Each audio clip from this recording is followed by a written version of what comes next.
Are you giving me? Okay, good. It reads the channels wrong. We'll give it to the poor people who love it. It takes all the digital channels and gives them 4-digit numbers.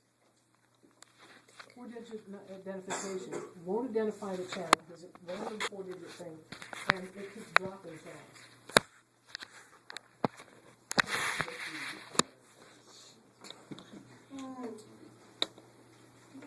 Punching 4 different numbers to try to find. Being good is hard. Only acts done out of duty or a mental internal struggle is a moral act. Kant. Right. People have both a theoretical and a practical reasoning. Kant. And his idea is that your theoretical reasoning will make you understand what the right thing is to do. Your practical reasoning will make you do it.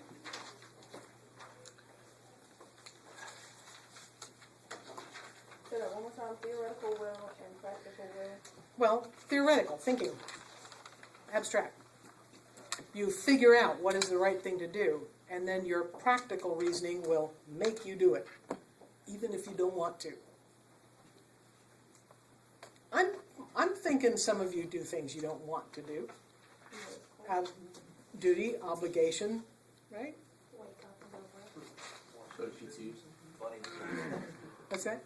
Say go to PT.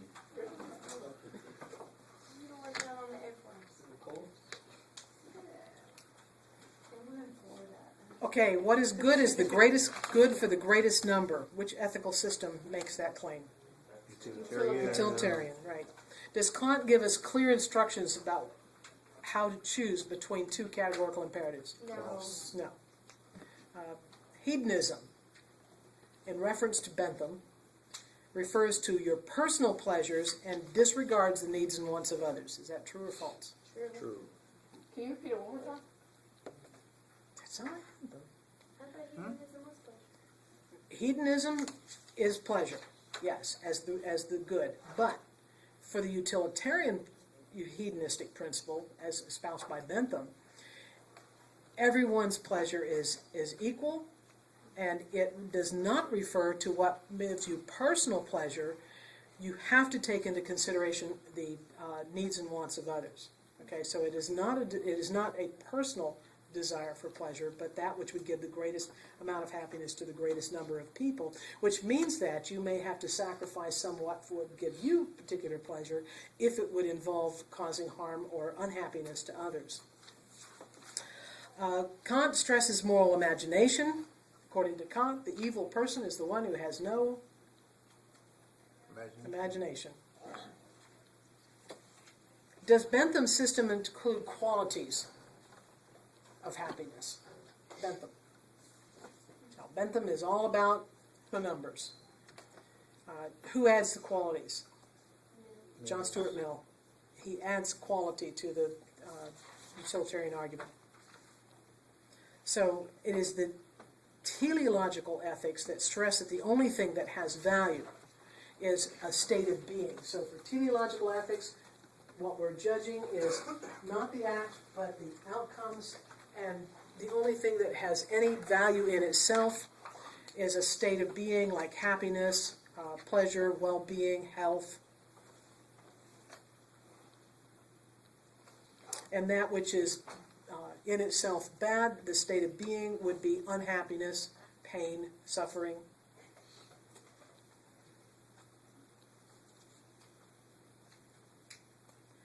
Okay, can you define teleological ethics and give an example of a teleological view on any particular action? Okay, the teleological ethics, Outcome. the thing that the outcome, the only thing that is good in itself is some state of being. Same with deontological ethics. Define it and give an example of a deontological view on any particular action.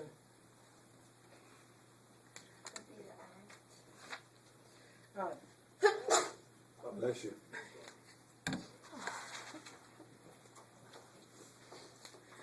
How did Bentham express the utilitarian principle? Could you explain that? Bentham's view.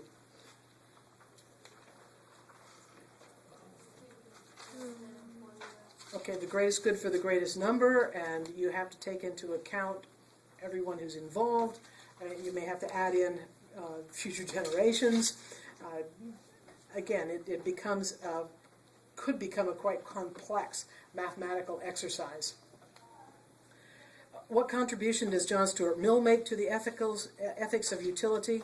How does he redefine utilitarianism? It's not just about how many people you expect, it's how greatly you expect. Okay, that some pleasures have greater value than others, and he includes the value of if you do an act for someone, it may give you immediate pleasure, or if you choose another act, it may give you a longer-term pleasure, the gratitude of somebody else. You may sacrifice something of your own, but get a greater pleasure back from that than anything that you sacrificed. So for Bentham, it was all about the numbers. For Mill, it's the qualities. Those acts that are done out of care and concern for others reap more rewards than just the immediate pleasure that you might get from it.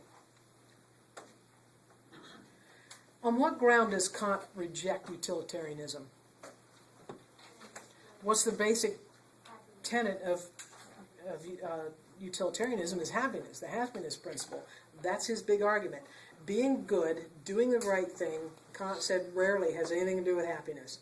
Matter of fact, it often requires that you give up what would make you happy in order to do that which you know you should do. Okay, can you explain Kant's view on how ethical choices ought to be made? In other words, how does he get to a categorical imperative? Because he thinks about everybody else. And if Okay, so everybody else first start about thinking about you're going to do something. Well, should I do this or not? if you would want everybody else to do it to you. He actually takes it stronger than that. He says, imagine that after you do this, everybody else has to do what you're doing. It's a universal act. It becomes a universal law that everybody else must do what you just did. Now, would you like that? And if we're honest with ourselves, most of the time we'd say, no, I'm seeing myself as an exception here. That it's okay for me to do it, but I wouldn't want anybody else to do it. If we're honest with ourselves, would we really want everyone else to, from now on, to always do what we're about to do? If the answer is no, then we've discovered a category of act that we have a compulsion to not do. And if it is wrong for everybody else, it is wrong for me, and vice versa. If it's wrong for me, it's also wrong for everybody else. Could you discuss some of the weaknesses and strengths of utilitarian and deontological viewpoint? What are one of the strengths of utilitarian ethics? Everyone's equal. The equality, and it just seems kind of fair. Why shouldn't the greatest number of people benefit from an action? Why not? That sense of equality and trying to spread happiness seems like an ultimately fair and equitable thing to do. What might be a problem with utilitarian ethics? On a case-by-case basis. There are no rules, are there? There are no absolutes. It requires an awful lot of consideration for each time.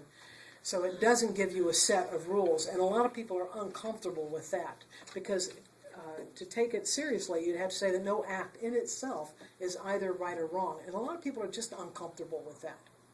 Yeah. And it's based upon numbers that might be unrealistic to achieve. Well, Like that's the the goal. future It's always the goal.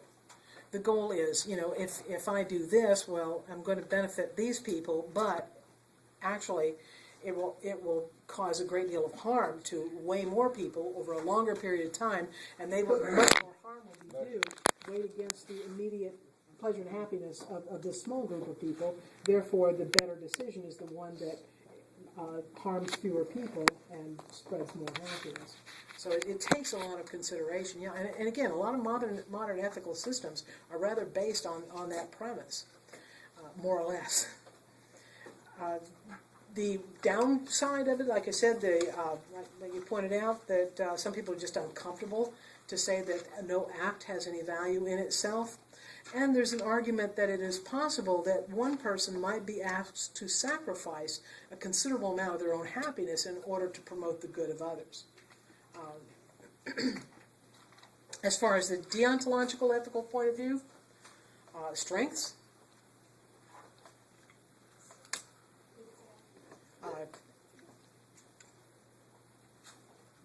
Strengths of the deontological? It's pretty much universal. Like if something is a law, it Yeah. is for everyone else. It does ask you to use your imagination. Imagine the consequences of your own actions, and in a sense, if everyone were to do what you're doing, and that everyone has the equal obligation. It definitely makes you think beyond the concept of mere pleasure and happiness to doing that which you feel is truly right. However, one of the major weaknesses is it does not give any way to deal with those times when it may be difficult to figure out which compulsory rule you're supposed to follow in any particular case. And it doesn't allow for exceptions. It doesn't consider consequences at all. So the idea is that if telling a lie would actually in some way save someone from something, help someone considerably, that you had an absolute obligation to never tell a lie regardless of the consequences.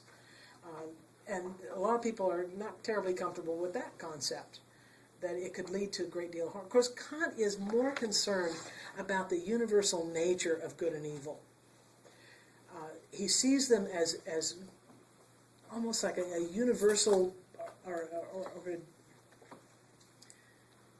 he doesn't want any more evil in the world.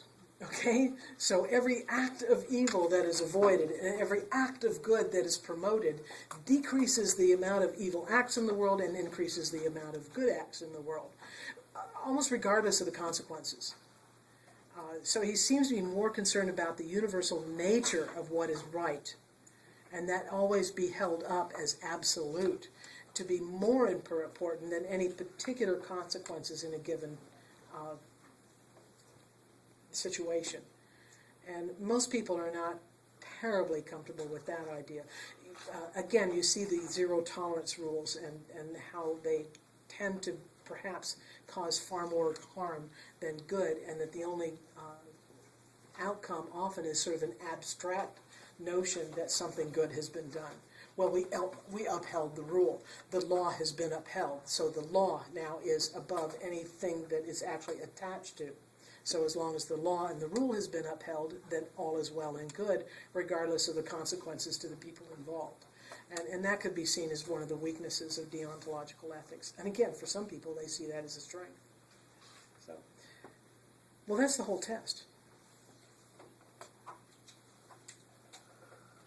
I think we should review the first part again. I don't think so. All comes off that study guide. But then you'd actually have to read it, wouldn't you? I learned more from hearing than reading. I wasn't much of a reader in the day. How'd I guess that? All this technology, it's probably going to go away. Maybe robots put it in our brains or something. Say hi. I have an imagination, you're evil. Difference between you and you.